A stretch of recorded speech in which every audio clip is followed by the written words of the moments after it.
So the woman is going to record her hot flash diary for 2 weeks, and then she's going to complete the Form 101 and send those back by mail.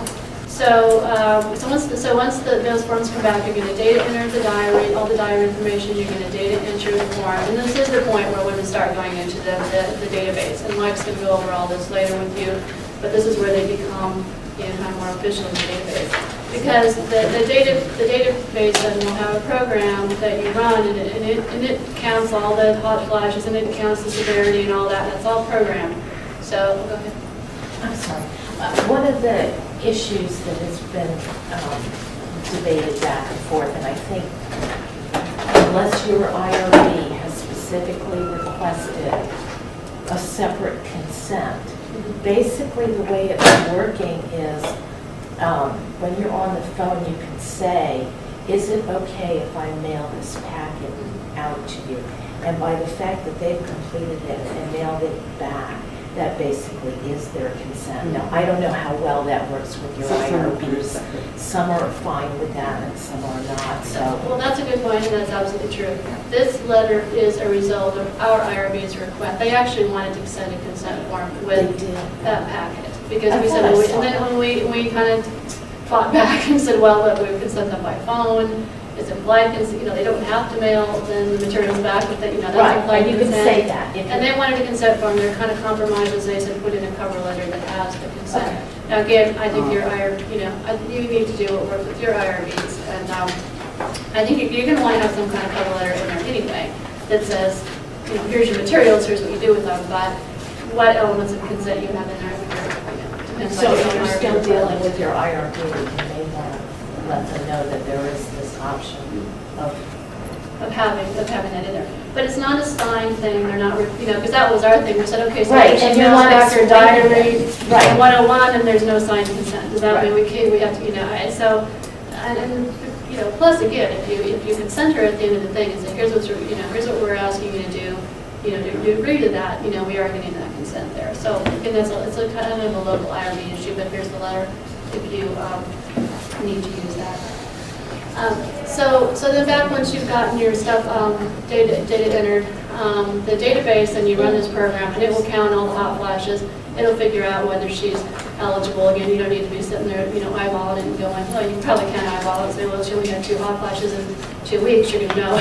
But just enter it, and then it'll calculate and figure out whether she has sufficient ones, whether they're sufficiently bothersome. And then it will also run all the algorithms that exist on Form 101, and that's a much more complicated eligibility determination, so that would be hard to eyeball and figure out. I mean, I guess you could look at it and say if she was pregnant, you'd know right off the bat that she wasn't eligible, but most of the things are a lot more subtle than that, and the database will figure out for you whether she's eligible to continue with the screening process. And Julie, I apologize for interrupting. No, that's fine. For the database, then, once you enter that data to determine eligibility, what happens to those data that you've entered to determine eligibility within the database? Well, they remain in the database, is that? Yeah. Yeah, they remain in there because this is, some of these women will end up not being randomized in the study, but some will, and for those who do, this provides part of their baseline information that will collect.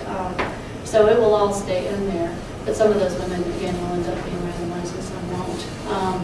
Are you thinking like IRB issues for women who don't? Yeah, and maybe I missed this up. Is this post consent? No. Yeah, that's the problem. Yeah. Don't you think? No, it's not a problem about the waiver of authorization or the waiver of written consent. Well, and it may be something you clear with your IRB that if it was She says it's not a problem. Yeah, so it's then- not okay. okay. But I keep forgetting. We just have to do that special. Yeah. Well, if it turns out to be an issue at your site, talk to us about it, and we'll, figure out a way. Same side. Yeah. No problem. Okay. Well, so good. Someone else has a problem. That information, what I will say is the woman's, even though it has her name and her first name, last name here, her information is not actually, that's to help you track. So the stuff that goes into the database, to be clear, is not, you cannot identify the woman from that. And we will never be able to identify her. I said the other piece of it is what are you going to do with those data after the study's over? You know, we have to, I think we've got a whole page on how you're going to dispose of data, what are you going to do with it? Yeah. So that's the other piece. So for non-study participants or so. I mean, it's nice to have the database because then later when you write a paper, you can say this is how many women Well, this right, figured out sure. because they were menopausal or, you know, whatever, so. Yeah, but yeah, I should have been clear, especially about the contact information. Her name will not go in the database. You know, you'll keep that in a separate area, so we will never see her name. Her name is not stored there. The reason it's actually on this form is because at this point, I can't remember again, Michael talked about this, it doesn't really assign her an ID number, I think, until she's, either at this point, or I think actually maybe when she's randomized, I don't remember the specifics. So we have to have some way of knowing when it comes back as it is, but it doesn't actually go in the database. That's actually an important point, because is the data anonymous or is it linked by a study ID? Because that'll make a difference with the IRB and how we word that. Yeah, and that's what I'm thinking, yeah, we'll talk to Mike about that, because Okay. the stuff that, at what point the ID gets assigned, and he's clear on that, because, I mean, it's definitely not, yeah. I think you can link them and know who they are once they're actually randomized, but again, I'm not totally clear on that process, so. Okay. When you do the database training, Mike will talk to you about that. And be sure to ask him, because that's something that they have thought through and they've talked about. So Form 101 is the first data form that you want to keep. Yeah. The other screening form will probably just be recording reasons not eligible, right? Right. And I would just keep that in a folder. That does not actually get data entered. So, right.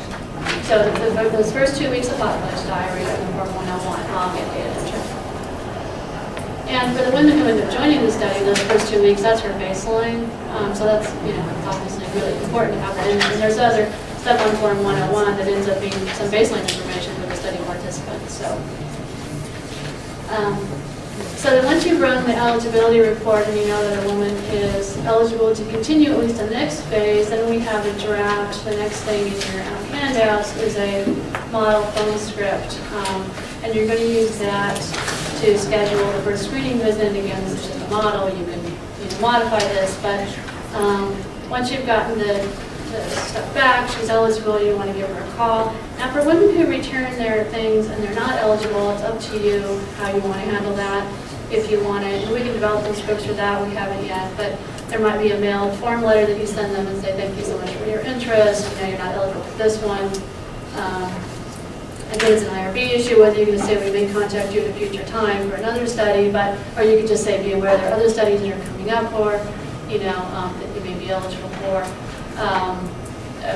Or some sites I've heard mentioned may actually want to call women, you know, and take the time to, you know, to do an extra personal touch and actually call her and let her know that she's not eligible, and thank her for participating. And that's really up to you. And if you call, you can say, would you like to be, if there was some reason that she might be eligible for a Right. future study, she'd ask. And you'll know if she'd that like if you to look be- and you say, well, you're not eligible for this one because you already taken an SSRI or whatever, but she might be eligible for a study, a future study, exactly. Or, you know, her hot flash, I mean, if it's a number of hot flashes, I mean, that could change over time. So that certainly she may be eligible at a different time. It could just be catching her at a low hot flash period or something. And then you're also going to need to track, obviously, people who don't return their diaries, because some people, a couple weeks are going to go by, and you're 3-4 weeks, and you still don't have those mail material, so you want to call a reminder.